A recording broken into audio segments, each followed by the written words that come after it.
కాలు మీద కాలు వేసి కూర్చోవటం అనేది చాలామంది ఆడవారికి మగవారికి అలవాటు ఉంటుంది.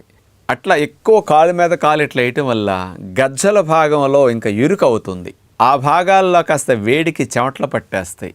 ఈ చెమటలు కూడా ఆరవు. చెమటలు ఆరకుండా నిలవ ఉంటే గాలిలో ఉండే ఫంగస్ క్రిములు, బ్యాక్టీరియా క్రిములు ఆ చెమటల భాగాల్లో చేరి గజ్జల భాగాల్లో ఒరుపులు రావడానికి, దురదలు రావడానికి, స్కిన్ అక్కడ ఎక్కువ ఈ బ్యాక్టీరియల్ ఫంగల్ ఇన్ఫెక్షన్స్ వల్ల నల్లగా మారటానికి అవకాశాలు ఎక్కువ ఉంటాయి.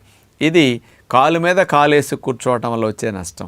అదే కాళ్ళు అట్లా ఫ్రీగా ఉన్నాయనుకోండి, కాస్త గాలి ఫ్లో ఉంటుంది, అక్కడ కాస్త చెమటలు ఏమైనా వచ్చినా ఆరిపోవటానికి అవకాశం ఉంటుంది. ఇది ఒక నష్టం ఇద్దరికి. కానీ మగవారికి ఇంకొక నష్టం ఎక్కువ ఉంటుంది.